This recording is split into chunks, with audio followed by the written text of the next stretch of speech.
Good morning, everybody. I'm going to be making a clay dinosaur today, and I'm going to use one of these clays, but I can't pick one, so I'm going to pick one randomly by spinning this around and closing my eyes and letting one land right here. All right, who is this? Speckled brown stone by Highwater.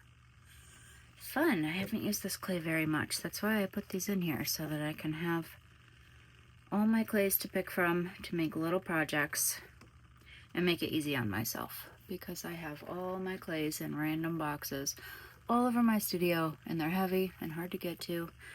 And this makes it easy, and easy is good when you don't have a lot of time. So we're gonna make a little dino out of speckled brownstone today. Let's get this baby open. This container came from, I think, Kroger. It was holding fruit salad, all different kinds of fruit. And we ate all the fruit, and I said, I am going to use that for clay. That's amazing. I love reusing random things. Way better than buying. Take a little chunk of this. That's more than I think I need, but I'm gonna use this anyways. No, Kafka. No. Go on. Thank you. Kafka is my cat, and he's in a mood today. He's been biting me, so he has been exiled from the studio. All right, I'm gonna use this little chunk and put this away. Move this. And okay.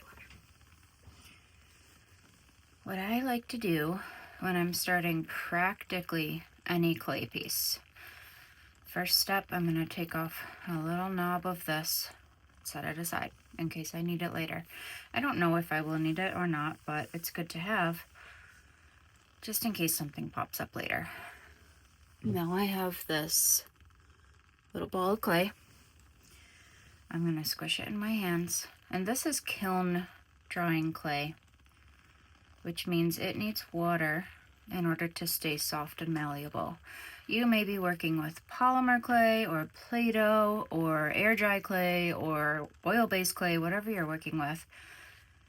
You may not need to add water to yours, but you will see me adding water to mine to keep it from cracking and drying out too much. I'm going to take this and form it into a ball. That's how I start practically everything that I make out of clay, is I start with a ball of clay. I just find it really easy to start with that basic shape. It also helps to get all the clay really smooth before we start. Generally, you want to get rid of any cracks in the clay before you start sculpting.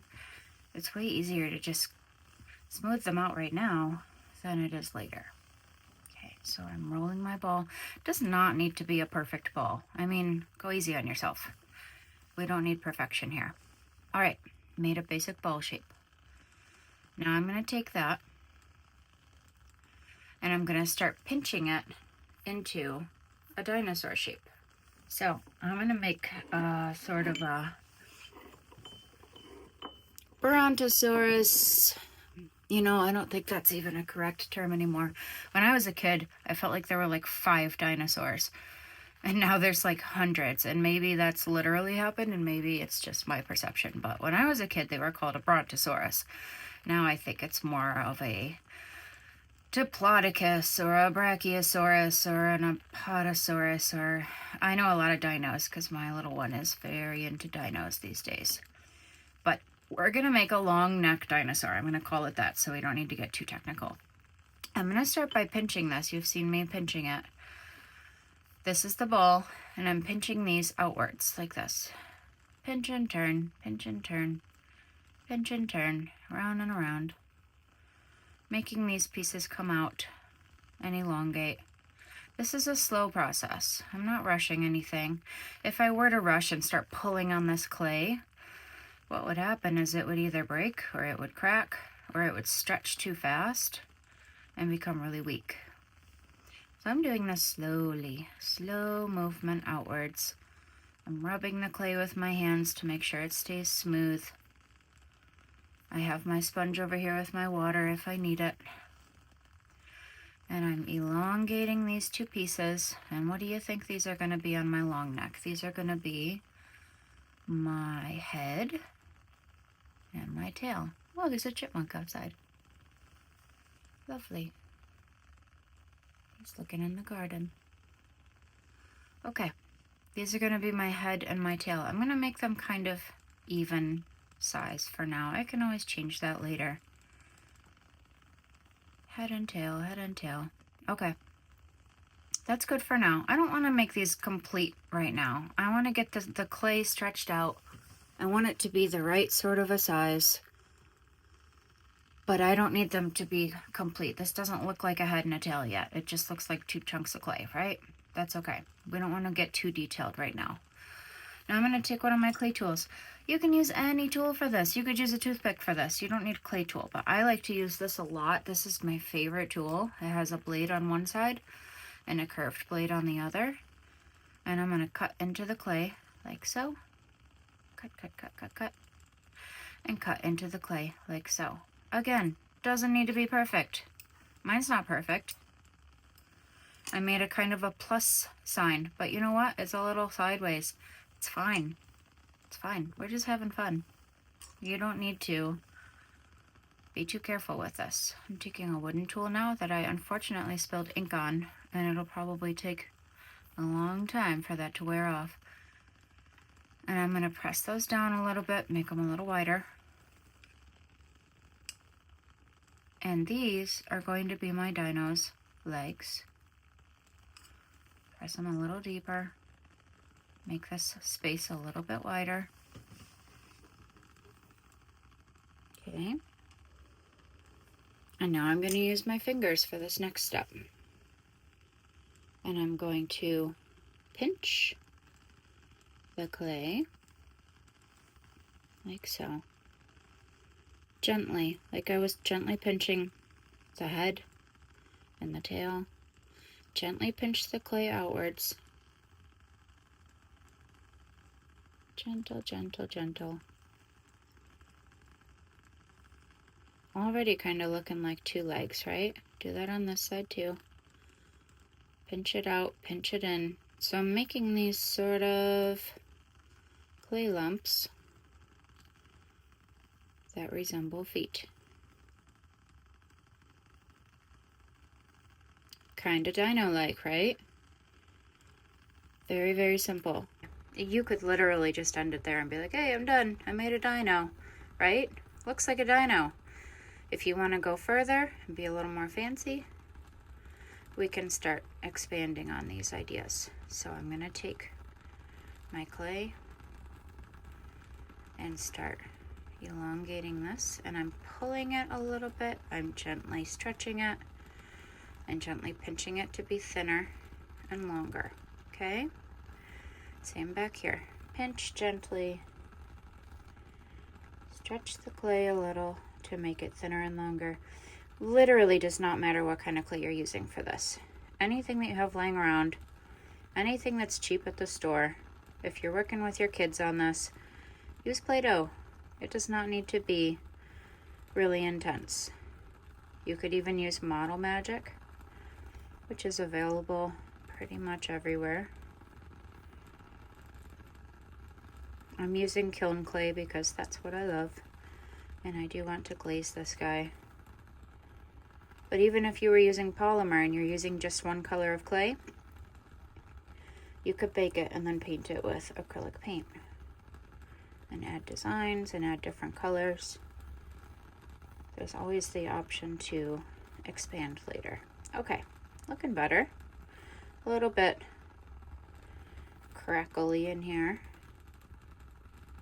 That's okay. We can always smooth it out later. Okay, his legs are looking good, I think.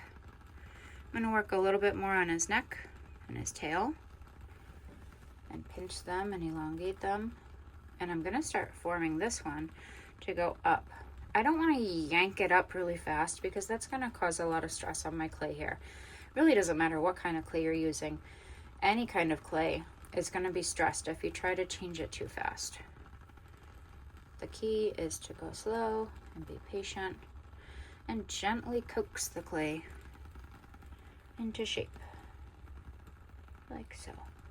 You see how I'm already getting some little cracks here? Stress. I'm stressing the clay too much. I'm going to grab some water, dab it in there. Not a lot of water because that's going to make my clay kind of melt. Just a little bit goes a long way. Rub it in. Give that clay a little more encouragement to come up. And now my neck is about the right shape. I'm going to take it and pinch this top part down a little bit and out a little bit. And we're getting a cute little dino head. Now, I've been working with clay for a very long time. I started when I was a little kid with oil-based clay. Back then, we used a lot of oil-based clay back in the early 90s, and I was always so sad that my pieces couldn't be kept forever. I would make things that I loved, and they would eventually have to get squished because you can't keep oil-based clay stuff forever. So I eventually switched to polymer clay, which can be baked in the oven. And I've been doing polymer clay and other types of clay since I was about 7 or 8 years old. I started with ceramics in college. It's kind of a late start to ceramics. In college, I took my first ceramics class, and that was almost 20 years ago. So I've been doing clay a long time. And all of that to say, yours does not need to look like mine. It shouldn't look like mine. You're a different person than me, right? You're a different artist than me.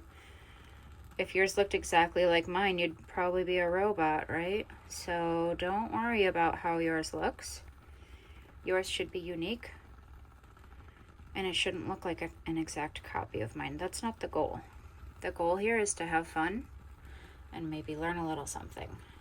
The goal is not to be a robot. So, if yours looks different than mine, good. It should. Alright, I'm pretty happy with the look of that dino. I'm going to point his tail a little bit. Just by pinching it right on the end here. Pinch, pinch, pinch. Smooth, smooth, smooth. And I could do the same on his feet to make them have a little more character. I can pinch them out this way, so they're not just blocky legs, they actually have feet on them. I don't know what's going on with my focus today. There. So all I'm really doing to form this clay is a lot of pinching, a lot of coaxing. I'm not really using a lot of tools for this. You can if you want to, but it's not necessary. Pinch, pinch, pinch. Oh, those are looking fun. All right, let's curve this tail and curve this head to give him a little more character, because right now he's kind of a static sort of a design, like you would find in old school dinosaur toys. They were just very, very plain, and new dinosaur toys are wild. They look like they're in action, which I really like. It gives them a lot of character. So I'm going to do that with mine. I'm going to bring his tail around this way by pinching it. Pinch, pinch, pinch. Notice I'm not grabbing it and swirling it right around, because what would happen? A lot more cracking. It's already cracking a little bit because I'm stressing the clay. Add some water. My hands are really hot too, so that's not helping. Thank you, Summer. Okay. I'm pinching, I'm turning, I'm getting this to curve around a little bit to give my dino a little bit more character. I'm going to do the same with his head. I'm going to turn his head a little bit this way so he's looking at you. Turn, turn, turn. a little more character. You don't have to do this. You can do whatever you want. It's up to you. It's just what I chose to do. All right, I just found out that my son woke up early today, so I need to hurry this along, finish it up. Such is the life of a mom. I'm gonna smooth all these cracks, and you should do the same. If you have any cracks, you can smooth them with your finger. If you're using kiln clay like I am, you'll want to use a little bit of water. And now just to finish him up, I'm gonna do a little eye here. I like to be really simple with my eyes. If you try to go too crazy and make an eye and a pupil and an eyelid, it's not only a lot of work, but sometimes it doesn't come out looking how you intend it to. So sometimes simple is better. I made a simple shape. I made some simple eyes. If you wanted to use these sorts of tools to add texture too, you certainly could. There's a lot of different ways to make texture on clay. I could use the rounded end of this tool to poke it a whole bunch of times.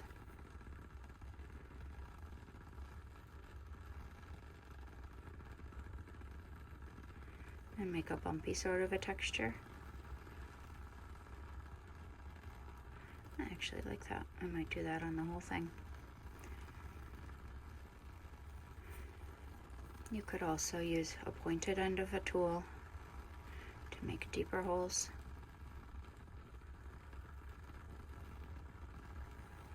I could use this to make lines and little dash marks by turning it to its side.